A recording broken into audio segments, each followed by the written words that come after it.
Chapter 12, Legacy. I see you found my letter. I don't understand. Then allow me to show it. Close your eyes. I set the note aside as I sat down. Now closing my eyes, I took a deep breath.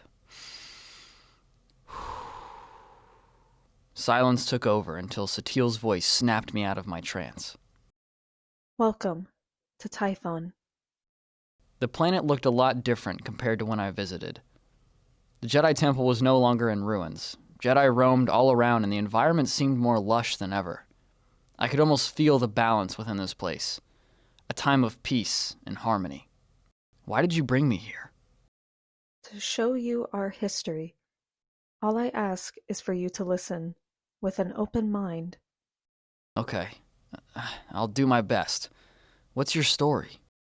I was born from two extraordinary people, two Jedi Knights, and although they had their struggles, together they overcame the darkness. When I became a Jedi Knight, the Council sent me on a mission with the new Master to guide me. Unfortunately, we were attacked, and the Sith had risen once again. How did you prepare to fight them? We were blind by how strong they got. When I got older, the Great Galactic War had started. Many people died to defend themselves, including fellow Jedi Masters I once knew. However, my path as a Jedi changed once I traveled to Alderaan. How did your future change? A Republic trooper named Jace Malcolm helped me take down the Sith who killed my master. Unfortunately, I couldn't stay true to the code.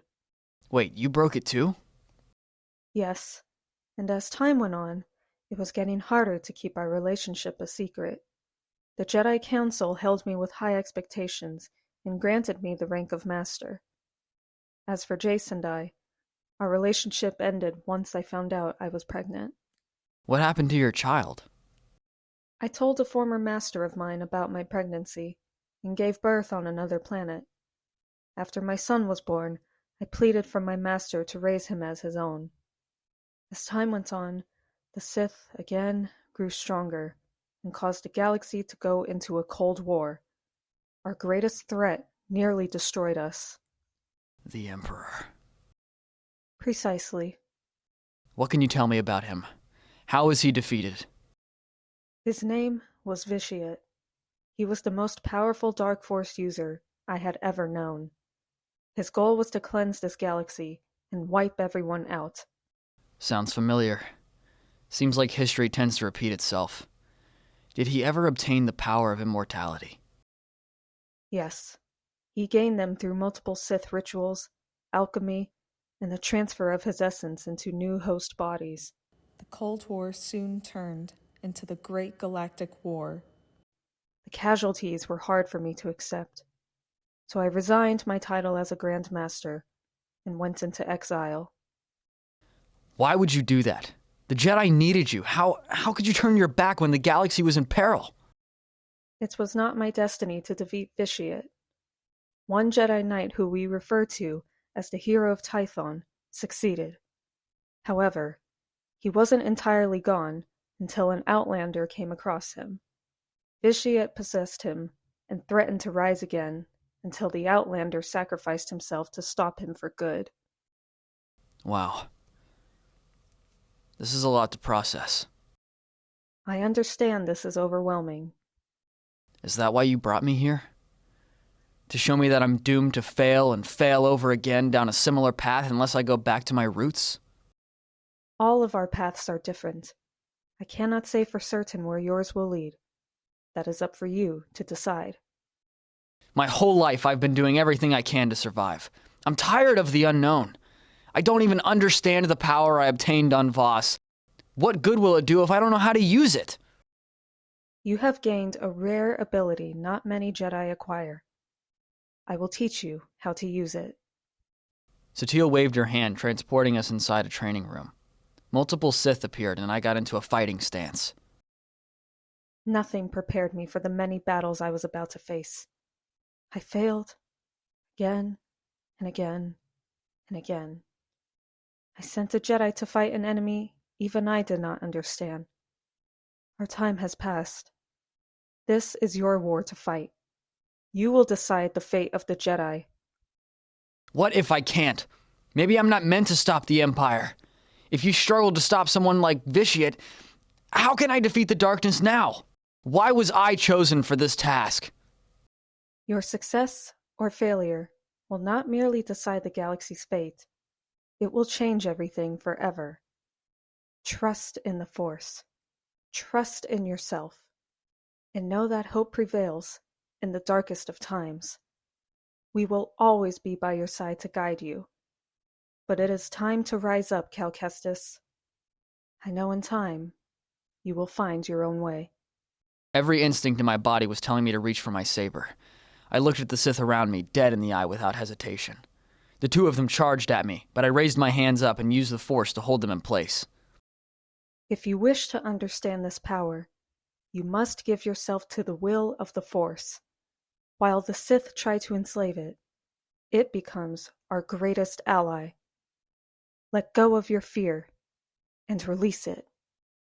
A white orb appeared in front of my palms. It continued to grow bigger as I held the Sith in place.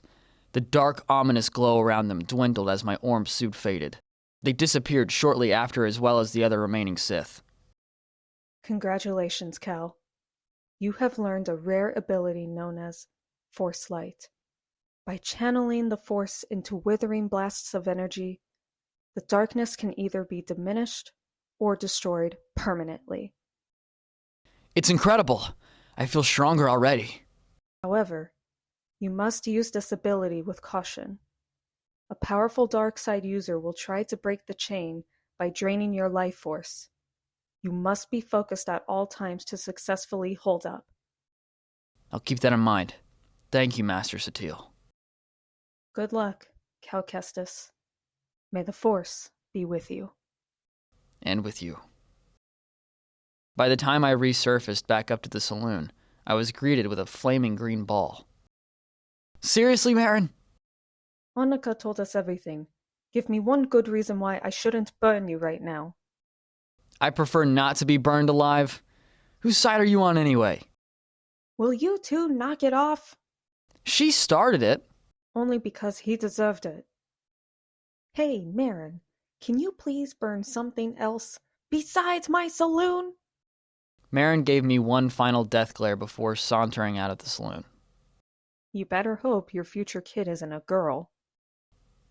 Gee, thanks, Grease. Hey, Grease, have you seen... Oh, never mind. I'm going to leave now. Not so fast. You can't keep avoiding me, Anika. I have nothing to say to you. I looked at Beatty and Grease pleading for help, but all they did was motion for me to keep talking. Thankfully, Grease left us alone to talk privately. Listen, I know you're upset, but you're far from a burden to me, Anika. I care about you deeply. Then why were you upset when I told you about the baby? I was more upset over the fact that you kept this a secret from me. Do you not realize the risks are even higher now? If Aiden or the Empire ever found out about this. I'm sorry. I thought I was protecting you. It's bad enough that the weight of the entire galaxy practically rests upon your shoulders. I didn't want to add more stress. I can take care of myself. It's you I'm worried about. You just shut me out and hold everything in. Anika sighed in frustration as she sat at one of the booths. I sat down next to her as I gently grasped her hand. I'm sorry. We're not going to resolve this by arguing. Just listen. After you left, I found a note on the cube you found. Satil Shan appeared and showed me the legacy of the Jedi. What did you find out? That history will repeat itself unless we stand together. We have to keep fighting and have faith that things will turn around in the end. You seem confident. All that from talking to Satil? Well, I also realized something else. I haven't been fair to you. And you've sacrificed a lot for me over the years. When this is over, I want to start the life we've always talked about on Naboo. You really mean that? Of course I do. One day I'll set my blade aside. But if it means settling in peace with you, I wouldn't want it any other way. I'm so proud of you, Cal. You've truly come into your own as a Jedi. So have you. Glad to see you two have made up. Were you watching us this whole time? No, but Grease was. Watch out, I've got drinks and food coming. I couldn't help but laugh while everyone gathered around Anika and I. As we both shared the news of our baby properly, the whole cantina cheered. My smile grew more as I was relishing this moment. For the first time in years, I felt hopeful for the future.